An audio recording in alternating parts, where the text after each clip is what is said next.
When you play the Game of Thrones, you win or you die. Cersei Lannister to Eddard Stark, who not long after that had his head lopped off and mounted on a spike. Welcome to our podcast, Bloody Violent History. Jamie and I have a corker for you today, bloody and violent. But before we jump in, please remember to pass on this episode to a friend. Do it now. Just hit the share button and post it. Right, back to the show. Many of you will recognise the opening quote from the fictional series A Song of Ice and Fire by George R.R. Martin. It may be fiction, but it doesn't mean it isn't true. What Cersei said. Before democracy, sovereigns ruled, often with absolute power, over their court, their military, their subjects. To be king, queen, pharaoh, tsar, or emperor, a person had to gain power over their people, a person had to hold power over their people, and lastly, that person had to pass on that power to their successor of choice. War should be the only study of a prince. He should consider peace only as the breathing time, which gives him leisure to contrive and furnishes as ability to execute military plans. Yes, Machiavelli, despite being tortured by a prince, was still clear-headed enough to understand what a prince, a king, had to do to stay on top. In peacetime, a king can maintain his power with spectacles, tournaments, and a royal progression across his realm, bread and circuses. But when a challenge looms, war is not far behind, and the ruler must don his armour and lead his men to victory or death. Even as young democracies emerged, the king, with his conviction upheld by divine right, would only reluctantly surrender the levers of power when a sharp blade was held to his throat. Jamie, set the scene. Before we dive into the detail, how can a monarch gain, hold, and pass on absolute power?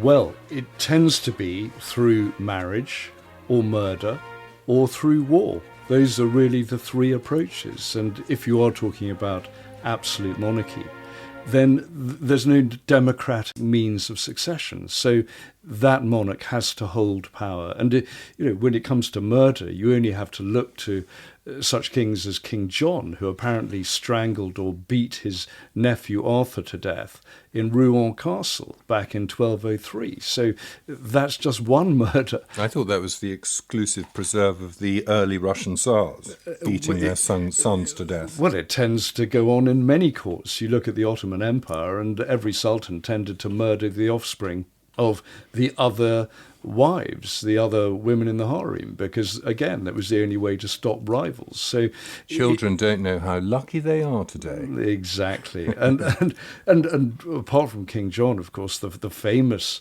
example is the Princes in the Tower, when Richard, Duke of Gloucester, later Richard III, supposedly had them murdered. I have no doubt he did, that Crookback Dick went and did them in, did Richard and Edward in, the sons of Edward IV. And he was the uncle of those boys. So it was just trying to guard your own succession, to guard your own line. And this is why, with all the different dukedoms, with all the royal families, with all the rivalries and the marriages, offing the opposition, getting rid of them, was extremely important. You had to preserve your lineage, had to preserve your line. And then, of course, that can lead to you preserving the wrong kind of successor rather than the best on merit within that small pool. You get rid of everybody and end up with your grotty little son who's yes, you never quite no good. You never quite know where it's going to go. But it's worth remembering that when George II inherited the throne from his father in 1727, from George I, he was the first adult male heir, the first in line, the eldest son, to have inherited the throne without any sort of problems since Henry V in 1413. And I actually, on that point, I shouldn't malign all sons of monarchs, but of course Henry V was a remarkable child to his father, son to his father, and prince in war. He was wounded at the Battle of Shrewsbury, aged 16, with an arrow in his eye, almost in his eye, in his left cheek. And Edward the Black Prince, son of Edward III, fought at the Battle of Crecy. So both those boys, it was seen as a blooding, a bit like riding to hounds. Yeah, and I mean, Edward was told in the battle, wasn't he, that his son, the Black Prince, was under pressure, and he essentially said, well, it'll be good for him to fight his way out. Exactly. If they made it out with both arms and both legs intact, then you're laughing. And Prince Henry, the Battle of Shrewsbury, when he was wounded, he had lifted his visor and got hit by the arrow. That's what did for Henry Percy, or Harry Hotspur, the Duke of Northumberland, at that battle. He had lifted a visor and he was killed by an arrow. So these were dangerous times to be a prince or a king. So remember, wear your crash helmet. Indeed. And we talked about rivals and dukedoms. I mean, every king had problems with barons. Every king had problems with royal dukes, not only with members of their families, but with members of the nobility. But the distinction, Jamie, between the barons, the earls, and the dukes, I think is an interesting one, isn't it? Because, when William the Conqueror came across, and from that time, there really were earls, and then there was the king. Earls, had sections of the country they looked after for the king, and it was then dukes were introduced as a sort of additional layer of aristocracy that had royal links. Yes, so they were distinct lines of that royal family. But it didn't mean loyalty, of course. We'll go on to William the Conqueror, of course, but you look at Duke Robert of Normandy, his eldest son, and he actually wounded his father in battle. I mean, slashed him across the arm and would have killed him had William not been saved by one of the earls who pulled him from his saddle and got him out of danger. And apart from the dukes and the barons, you then got pretenders. If a king had not fully established himself, if he had usurped the previous king, for example, Henry IV with Richard II, and then starving Richard II to death in Pontefract Castle, you get all these rivals coming in saying, we are actually more legitimate, we have a greater claim to the throne. So you get someone like Perkin Warbeck, who was just a Flemish merchant, young Flemish merchant, aged 17, who lands in Cork in Ireland, and he's taught English over there, and he's put forward as one of the princes who had survived in the Tower, who'd survived the murder in the Tower. He came forward in the 1490s to challenge Henry VII. He made several forays to England. He landed in Cornwall, got an army of 6,000, was defeated, and was put in the Tower of London. And Henry VII, having initially just rather dismissed him, in the end had him hanged because, of course, having anyone around who might pose as a rival, particularly when you're Henry VII, Henry Tudor, and you're slightly worried about your claim to the throne, then of course you're going to rely both on battle and murder to sustain your position.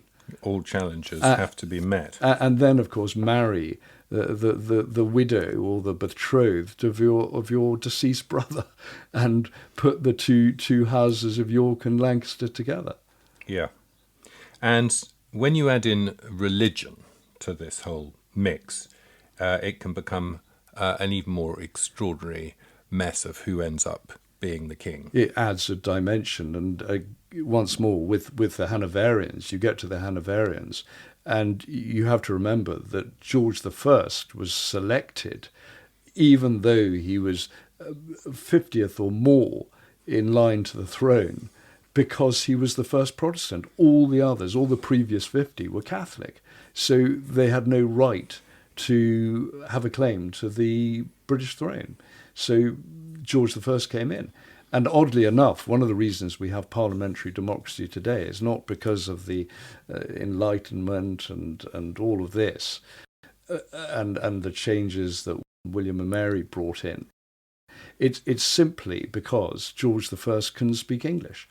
and so he couldn't sit in on the cabinet sessions, on the meetings of his ministers. He got bored and left them to get on with it. And that's really how this precedent was created, where the British head of state, the monarch, did not meddle on an everyday basis in parliamentary affairs, did not sit in on cabinet meetings. It all started with George I. And we think that this is really the age of enlightenment and so on, but George I wasn't exactly a nice, gentle character. No, he imprisoned his wife, Sophia, in a castle in Germany for 30 years because of an affair she had. So she was never allowed out of that castle. And his son, George II, never saw his mother again as a result. So this was the sort of movement, that period, movement from that time into the sort of more modern era, but there were still sort of medieval aspects to the behaviour of those kings, and still that idea of kings being at the head of their army and going into battle at Shrewsbury or Worcester, Marston Moor, and so on. Well, and that continued to the 18th century. You take George II at the Battle of Dettingen in 1743 in June. He was the last monarch, as many people know, to actually lead a cavalry charge, to actually lead his troops in battle. And it was most extraordinary. And again, it doesn't always work out. I mean, it's not always a good idea to have your monarch there. But he rode up and down in front of his troops and was shouting, "Now, boys, now, for the honour of England," in a German voice. "Now, boys, now, for the honour of England." Lucky you've got German blood. You can do that so well. I'm quite convincing. And the troops started cheering, and his horse bolted. And so he raced off towards the French guns. No one was following him. He was just alone on his horse. Luckily, a young ensign galloped after him, and the French were taking potshot at him by this stage, and the ensign managed to grab his reins and lead him off and made sure he was safe. But he actually led his men on foot after that during the battle. Reminds me of, partly William the Conqueror at that moment in the battle where they were losing the Normans, and he had to take off his helmet and run up and down in front of his troops and say, no, I'm not dead, I'm here. And, that spurred the men to stand fast. And also that moment when General Scarlett at the charge of the Heavy Brigade at the Battle of Balaclava, when he basically, being a good hunting man, he just took off expecting the Heavy Brigade to follow him. So they had to charge after him. Otherwise he'd take on the entire Russian army on his own. But I think the symbolism and martial prowess was so key, certainly up into the 18th century. You had to be there. You had to be on the battlefield. So it's no accident that someone like Charles II was unseated from his horse twice during the Battle of Worcester. So that always happened. If you take someone like Oliver Cromwell, he came up through the army anyway, so he was wounded, quite lightly, but he was wounded at the Battle of Marston Moor. But he was originally really a yeoman farmer, he was, but he certainly made his name as a commander, and as a very brave commander on the battlefield. So the need for the king to be there was important. By the time you get to the Hanoverians, it's sort of fading out. George II, the man who saved him, the ensign who saved him, incidentally, ended up as head of the British Army. And so one of the things you're alluding to is that the royals still continued in war, but they weren't leading. So someone like William IV was in a battle in 1813, for instance, where he got musket ball through his sleeve, but he wasn't in charge. Well, he wasn't actually in the battle. He was observing the battle. But he had been, he was the Sailor King, Sailor Bill. And he had been in the American War of Independence, or what I think they now call the American Revolutionary War. So he had seen combat in the same way that George VI, the Queen's father, Queen Elizabeth's father, had been at the Battle of Jutland and was mentioned in dispatches. So that's very cheeky. That was my fact. I'm terribly sorry, Tom. But yeah, you're right. It's basically he was there, but he was the lowest of the low. Exactly. So it was worth, and so just being there, having some sort of military background. But certainly George II was the high point. George III wanted to lead his troops in battle, but he was sort of going off the deep end mentally. The powers that be realised. Exactly, and he wasn't in a fit state. George IV believed he had been at the Battle of Waterloo in 1815. He told that story so often. He actually believed it, but when you've got a 58-inch waist, I don't think you're in a fit state to lead any kind of troops at all. So it never sort of quite worked out. So as we mentioned at the beginning, it was really marriage, murder, and martial prowess through for about 700 years of English history and British history. It was important to actually establish yourself on the battlefield, as it was in many other areas overseas as well, with other monarchs overseas. They were the ones who led the troops, who led the campaigns.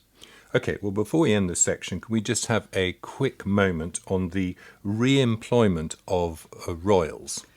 I thought it would be worth putting in re-employment of royals, just to show that sometimes their re-employment off the battlefield is probably more valuable than their employment on the battlefields, because their leadership qualities are not great. So if you get someone like Marcus Licinius Crassus in 53 BC, when he was dealing with the Parthians of what is modern-day Iran, he went to negotiate after losing a battle, and apparently he was beheaded or perhaps killed with molten gold poured into his mouth, and his gold embossed head was used as a theatre prop. So that was one leader who ended up re-employed. There was a nice Game of Thrones reference there you didn't know you made as well, Jamie. When the Queen of Dragon's brother has gold poured over his head, molten gold poured his head by the Dothraki. It's a very satisfying scene. But also, actually, more to the current times, Crassus's great fortune, he's the richest man, wasn't he, in Rome, or Roman history even, was through property. And who's in charge of the Russian military today? Property developers. Well, Shoigu is a property man. He is a property developer. Well, that's the thing. It's amazing. But that's what gives you the money. That you gives think you'll you end the up with advancement. a golden crown? Maybe. He might be used as probably making it at this He might be moment. used as a theatre prop. If you take someone like Crassus, he had already proved himself in the war against Spartacus, against the slave revolt, and had crucified 6,000 of them. Yeah, but he'd proved himself to be a thug, not to be a great general. Precisely, and that's a bit like Prigozhin, but thugs have their uses.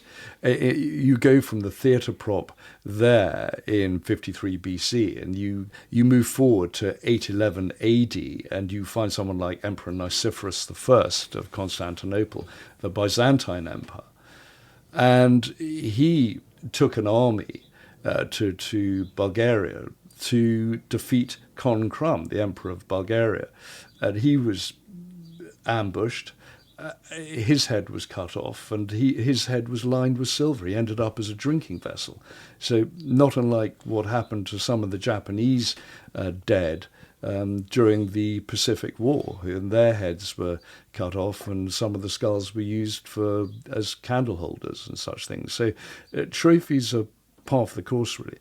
But what also is quite interesting about that story is the to and fro of battle in that particular encounter, because it did go one way and the other several times, and it was only in the final encounter that Krum defeated him, and he was killed and had his head turned into a cup. But it sort of demonstrates the luck of war. It can go horribly wrong. Earlier than that, in 260 AD, you got Emperor Valerian. I mean, this was the absolute low point of the Roman Empire. It was the first time a Roman emperor had actually been captured in a battle. And he had been besieged at Edessa. A lot of his legionaries had died from plague. He was captured by the Persians, and he ended up being used by the Persian Sultan as a mounting block for his horse. And that went on for several years until the Sultan got bored of him and ended up having him flayed alive, his skin dyed purple, I think it was, and stuffed with straw and used as a party decoration for his palace. So all these things can happen to rulers, to leaders, where it goes terribly wrong. Is that where the expression straw man comes from?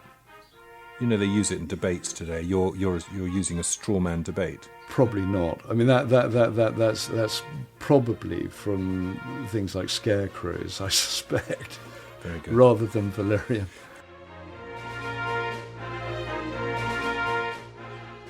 Right, Jamie, let's dial the clock back 2,000 plus years. And in the case of our first king or pharaoh, Ramses II. 1274, Kadesh. BC. BC, of course. I've mentioned it in my Forgotten Battles, Bloody Bites, because it was a phenomenal battle. But it's worth putting in simply because it shows a pharaoh, a leader, at the height of his power and using it as propaganda. It wasn't exactly the most decisive battle, simply because both sides claimed victory, both the Hittites and the Egyptians. But if you go to Egypt, there are statues, columns, friezes, you name it. Ozymandias. Yes, dedicated to Ramses II and his great victories. And Kadesh was a key victory. It was the greatest chariot battle in history. So it's worth mentioning for that. And the fact that it produced the world's first known peace treaty. And there's a copy of that peace treaty at the United Nations to this day. Oh. So it just shows there was the personification of God on earth, if you like, a ruler, a military ruler and a god or a demigod, at his height. So Ramesses II and Kadesh are worth mentioning. A real king, okay. A real king. And then the Persians tried to invade Greece, 480 BC. And you got Thermopylae. So that was Leonidas leading his men, leading his Spartans. The Spartans, they always had two kings. One king was always trying to outmatch the other. You had to prove yourself. It wasn't a bad way of doing it. Deliberate? It was deliberate, yeah. And it worked. And so it's no wonder that the Spartans had that fearsome reputation. Yeah. And this was a victory because it was a successful holding operation. It was a holding operation, but also a massacre of the Spartans and the poor old helots who had to fight with them. And even I know what you're about to say, and a few hundred thespians as well were at the battle. I know what we could do with them today. They could be re-employed. A small gap in northern Greece. Exactly, but if the survival of your kingdom relied on a good military, then plainly the ruler of that kingdom had to show martial prowess, had to show leadership, had to inspire his men, and had to come up with the right strategy. And ultimately be prepared to die, rather like going down with the ship. Exactly. So by the time you get to the Roman Empire, and you had people like Julius Caesar, they were military men. I mean, they weren't just from wealthy or prestigious families in Rome, senatorial families. They often had to show that they were good enough to lead the legions and have the backing of those legions. I mean, Caesar crossing the Rubicon is a fine example of that. But also with Caesar, I mean, there'd been men prior to Caesar in the Republic who'd been probably as accomplished generals as him, Marius and so on. But they were sort of common men. They'd come up through the ranks to some extent, whereas Caesar had the combination of a highly aristocratic, if rather impoverished, background, combined with his own great ability as a military leader. And the combination of the two effectively led to the destruction of the Republic. Exactly, and before that, you got leaders like Scipio Africanus. So these people who defeated Hannibal. So this idea of merit and prowess on the battlefield was absolutely key. And Scipio was a true son of the Roman soil. I mean, he was a very good commander. He was consul, therefore he gets to take the legions into battle against Hannibal. Nobody could defeat Hannibal. He roamed around the Italian peninsula for something like 16 years, and Rome's just sat in their city, behind their walls, while he ravaged the countryside, and they were all terrified of him. And it was only Scipio who ultimately defeated him on his home turf at the Battle of Zama in 202 BC by deploying his 6,000 cavalry and defeating Hannibal's 30 to 40,000 men and 80 elephants. But that's why it's so shocking to 400 years later have a Roman emperor who ends up as a mounting block for a Persian leader. This is what's so terrible. But in the meantime, you did have extremely good military men in emperors such as Trajan and Hadrian. Well, so in a way, they were royals. They were like a king. There was a certain amount of meritocracy in it, that it wasn't always just passed to the son. I mean, Hadrian was Spanish, I think, wasn't he? Well, I think they had Umbrian heritage, and they were related, both Trajan and Hadrian. Hadrian changed everything by having a beard. He was absolutely a soldier's soldier. Yeah. And that was extremely important. He was very successful, and both Trajan and Hadrian were very good at consolidating and expanding the Roman Empire. So that was before the decline, before things went terribly wrong.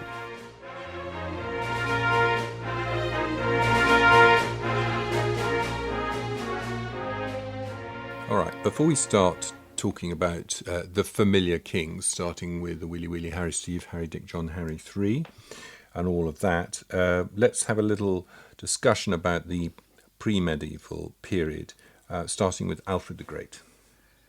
Well, we all know about Alfred the Great and Anglo-Saxons. He wasn't the King of England, so we're going to sort of skate past him slightly. But he certainly put up a fight, and there were plenty of battles. And this was the period, you can see where Game of Thrones comes from. I mean, this was the period of Norse invaders. This was the period of Danish kings. This was the period of Anglo-Saxons and the Anglo-Saxon earls and the rivalries, and this all fed into what happened later on.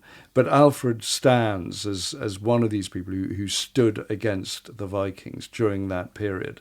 And it was, of course, the period of Danegeld as well, that tribute was paid to the invaders. Those Viking invaders, those Danish kings later on, always saw England as a place where the law could be applied and where taxes could be raised. This was their jewel in the crown, really. This was the jewel in the crown. This was completely where they could be confident of getting wealth, of getting funds for other expeditions.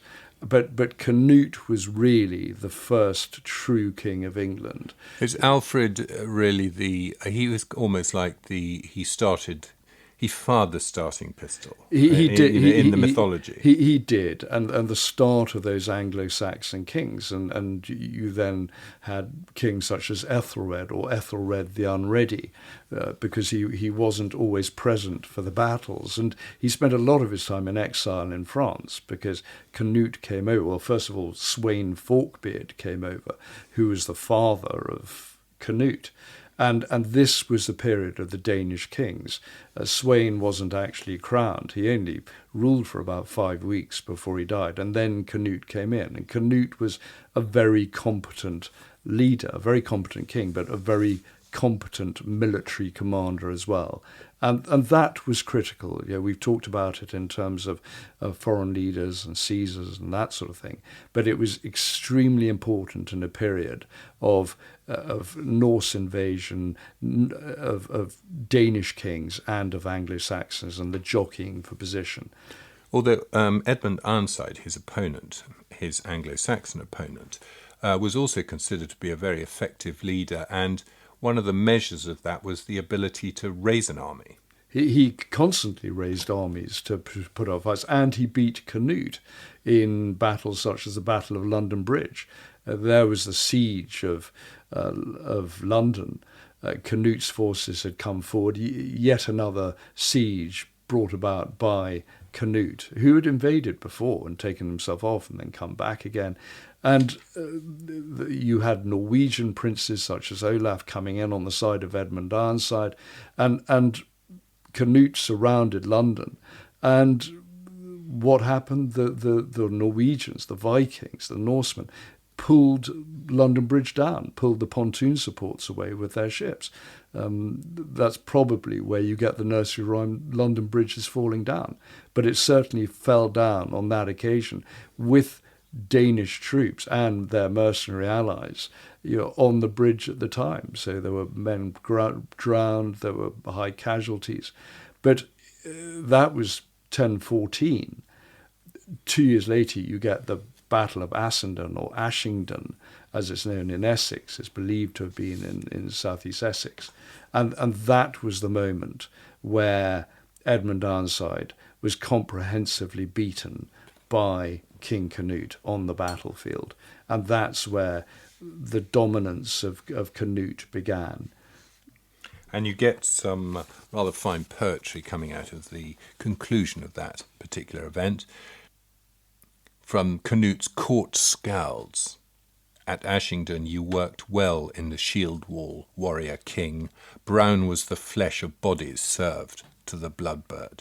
In the slaughter you won, sire, with your sword, enough of a name there, north of the Danes' woods. But Ashington was a great battle. But it wasn't the end, because Edmund Ironside then had a duel, apparently, with Canute, and they fought with spears, they fought with swords, and some chroniclers say that Edmund Ironside was dominant in that duel. But an agreement was reached, and Edmund Ironside really took north of the Thames and Canute took south of the Thames. And they had an agreement that whichever one survived the longest would end up inheriting the other's realm. And what happened a few months later? Well, Edmund Ironside died mysteriously.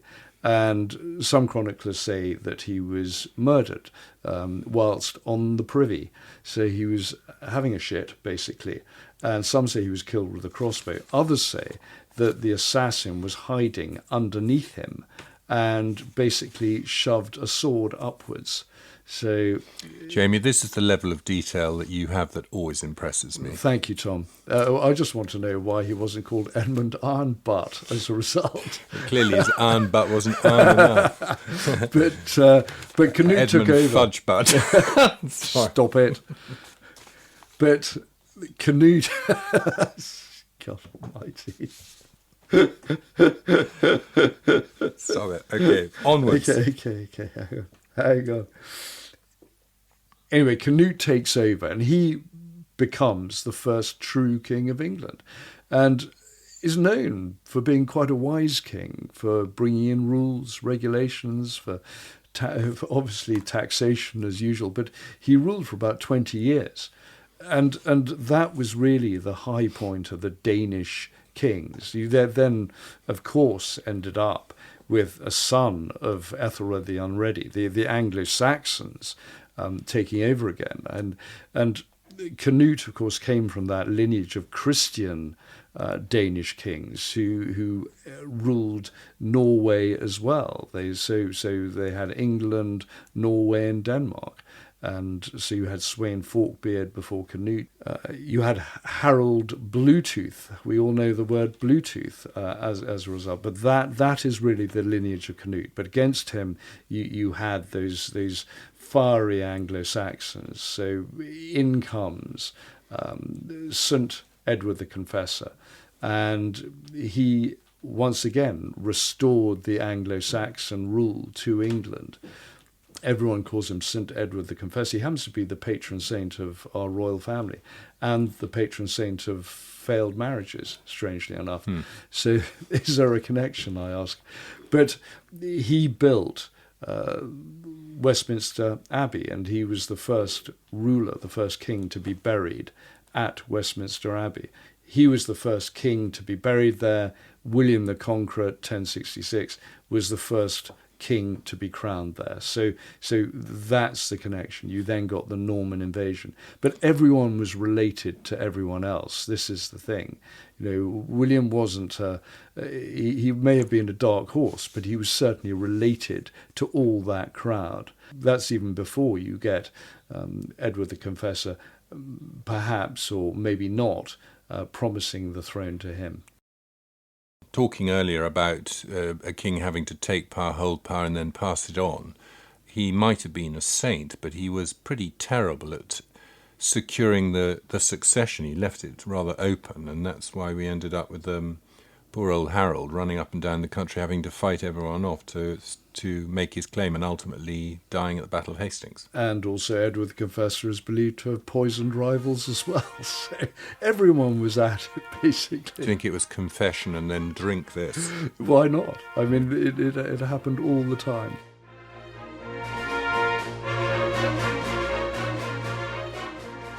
There is much to consider on Royals in War, so we're going to deliver it to you in 2 parts. Our next episode will cover 1066 and all that, a run from the Anglo-Norman period to the present day. Please tune in and download. So it goes, for now. Our thanks to Rory Highfield for his excellent research. You've been listening to part 1 of Royals in War on Bloody Violent History, with me, Tom Ashton, and him, James Jackson. Contact us at talk@bloodyviolenthistory.com. Thank you, and good luck.